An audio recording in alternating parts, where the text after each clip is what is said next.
A jurista Janaína Pascoal comentou a narrativa de fake news, alertando que o assunto só passou a ser visto como um problema quando partidos e candidatos de direita chegaram ao poder. Pelas redes sociais, Janaína disse: "Integro a CPI das fake news na Alesp, por isso estou acompanhando de forma mais detida os trabalhos em Brasília, bem como os debates teóricos em torno do assunto. Quanto mais me aprofundo no tema, mais me convenço de que as tais fake news só passaram a ser vistas como problema depois que a direita chegou ao poder nos Estados Unidos e em outros cantos do mundo, incluindo o Brasil. As fake news anteriores jamais foram questionadas, sequer eram vistas como fake news. Eu fico muito confortável para apontar esse fato, pois sou vítima de narrativas, tanto por parte da esquerda como por parte dessa direita que galgou o poder." Veja participações de Janaína Pascoal na CPI da Assembleia Legislativa de São Paulo. Muito obrigada, senhor presidente. Cumprimento o professor Marcelo Crespo, uma honra poder reencontrá-lo. E a brilhante explanação só confirma, né, a qualidade da tese, a defesa da tese, então meus cumprimentos. Como eu estou, assim, duramente atacada, né, pelos dois extremos, eu me sinto muito confortável, né, para fazer as perguntas que farei. O senhor disse, professor Marcelo, que o senhor advoga nessa seara e que pede retirada de conteúdos das plataformas. Eu já advoguei um pouquinho nessa seara também e, infelizmente, fui muito vítima também. E pude constatar a dificuldade que sempre foi conseguir retirar conteúdo. Aí, diante pelo menos dessa minha experiência, eu pergunto para o senhor, não te chamou a atenção, né, esse movimento recente das plataformas de derrubarem tantas páginas, né, deliberadamente e sem uma provocação judicial? E aí eu contextualizo essa pergunta.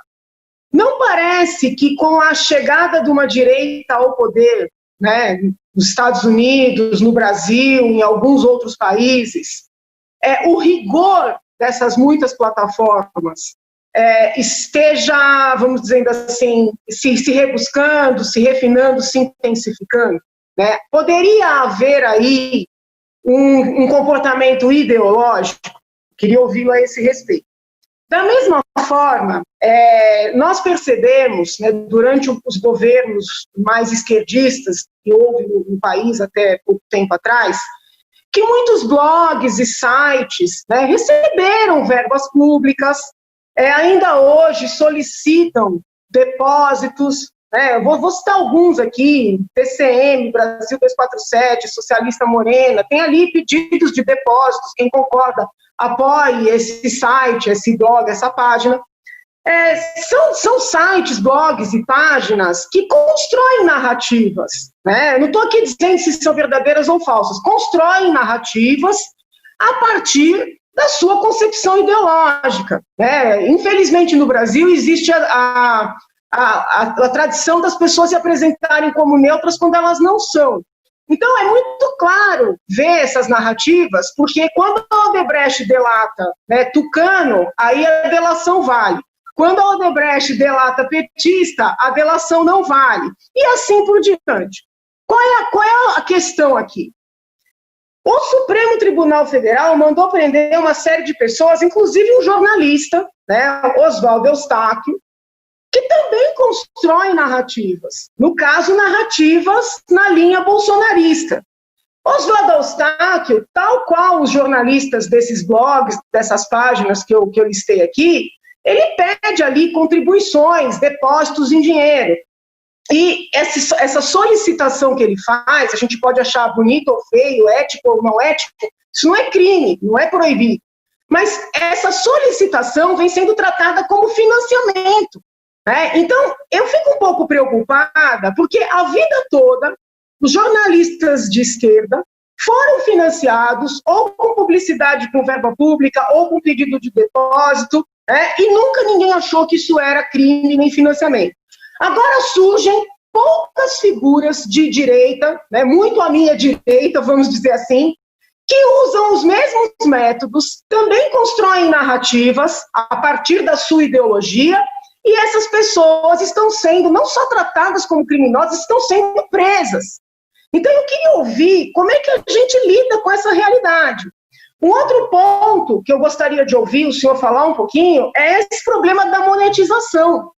Nós temos youtubers famosíssimos, né? São youtubers politicamente corretos, youtubers adorados pelos formadores de opinião, e os formadores de opinião no Brasil são majoritariamente esquerdistas, que monetizam os seus sites, os seus vídeos, os seus blogs, ganham muito dinheiro com isso, sempre ganharam a partir do momento que esse instrumento foi criado, e nunca ninguém questionou. E, de repente, né, formadores de opinião de direita começam a ser investigados, processados criminalmente e até presos por utilizarem esse mesmo instrumento. Vejam, eu não estou misturando as questões. Eu entendi quando o senhor falou de lavagem, eu acho até importante que esses youtubers, a esquerda e a direita, sejam alertados da necessidade de estabelecerem regras de compliance. Então, eu não estou falando de uma eventual situação que acabem sendo utilizados para uma lavagem, conscientemente ou não. Estou falando do instrumento em si, né? Nunca se questionou, vou fechar, excelência, nunca se questionou a monetização como algo ilícito, mas quando é utilizado como instrumento à direita, é suficiente para instaurar uma investigação, para tocar esse procedimento adiante e para prender. Então, eu queria saber se esse fenômeno, né, de se indignar com financiamento, com as redes sociais, com a força dessas redes, se ele não passou a ser um fenômeno tido como ruim apenas quando a direita chegou ao poder. É isso, senhor presidente. Agradeço, doutor Marcelo, pela participação. Muito obrigado, senhor presidente. Cumprimento o professor Maurício, agradecendo a generosidade de atender o nosso convite. Professor Maurício, o senhor fez uma apreciação eminentemente técnico-jurídica e, obviamente, era essa mesma a nossa expectativa, mas eu gostaria de solicitar que o senhor avaliasse esse fenômeno numa perspectiva um pouco menos técnico-jurídica e mais sociológica. Por que eu digo isso?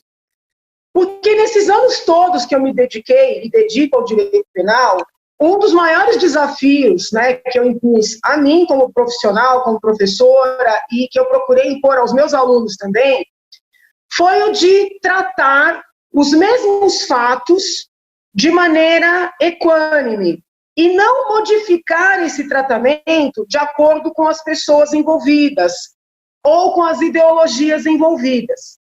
E o que eu percebo, né, na atualidade é que, vou tentar ser bem objetiva, quando o indivíduo cria perfis falsos nas redes sociais, no Twitter, nas páginas, e a finalidade desses perfis é tida como positiva por quem analisa, esse comportamento é compreendido como não criminoso, ou como não ilícito, ou como não digno de ser criticado. Quando os tais perfis falsos, né, propagam ideias que não são as que a maioria aplaude, aí esses perfis falsos são considerados comportamento proibido ou até criminoso. Então, a primeira indagação é, nessa seara, né, da internet que nós vivemos hoje, que é um desafio para todos nós, existem perfis falsos do bem e perfis falsos do mal? É possível fazer essa separação?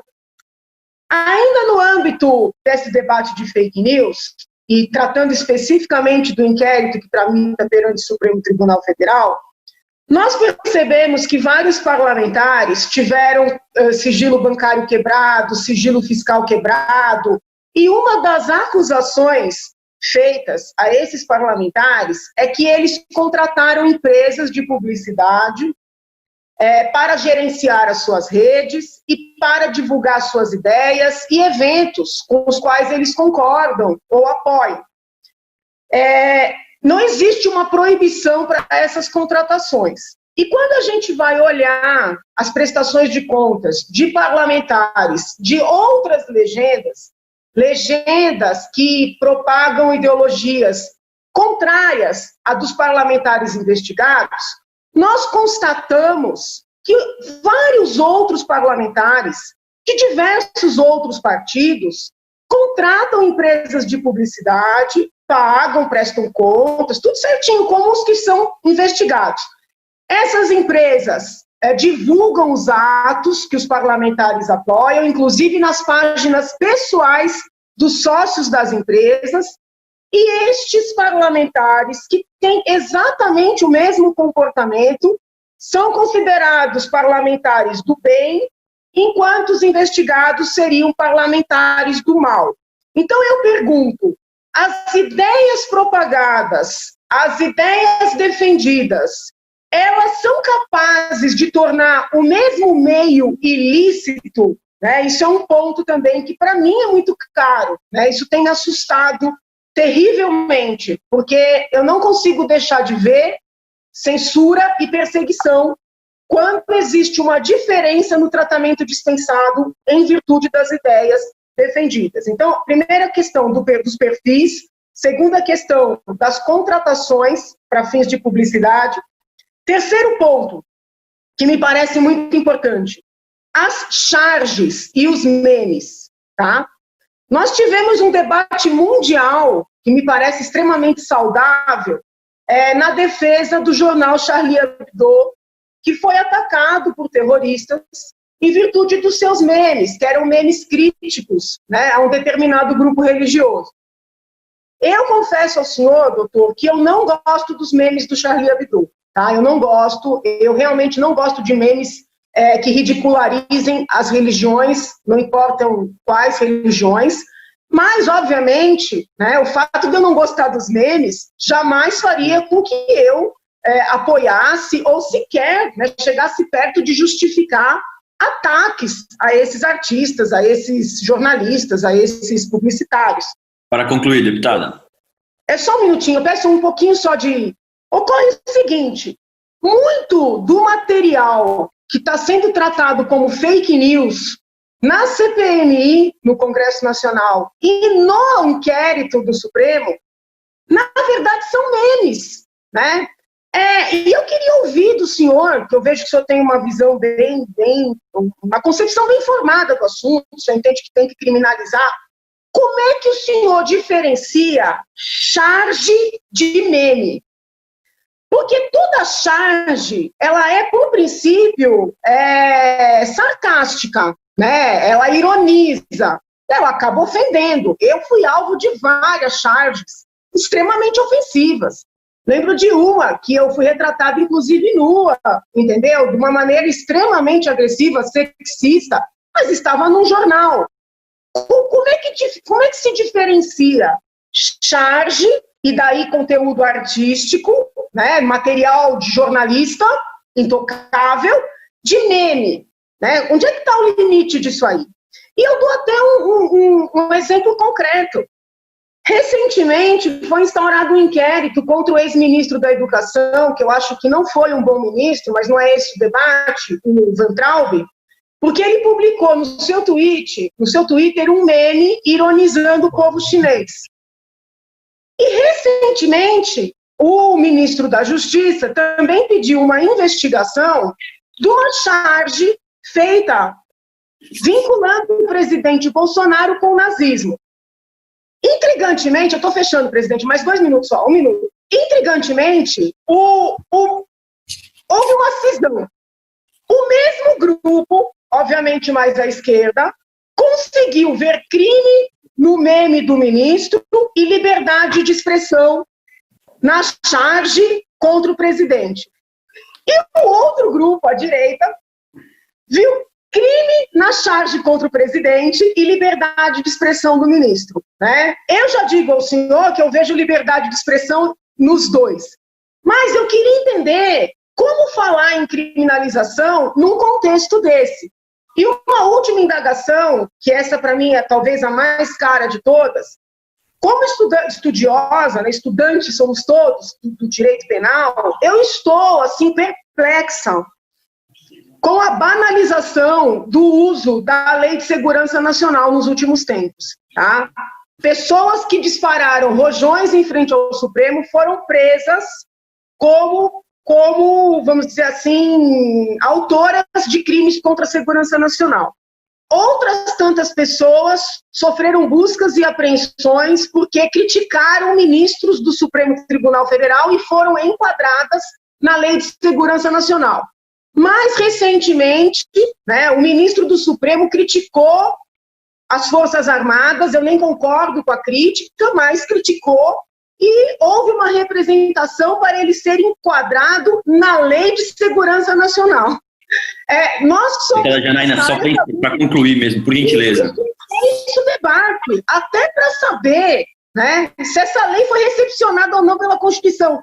Como é que o senhor vê esse movimento de banalização da utilização dessa lei, né? E como conciliar a criminalização que o senhor está sustentando com esse clima, né, de acirramento de ânimos no mundo político nacional? Era isso, senhor presidente.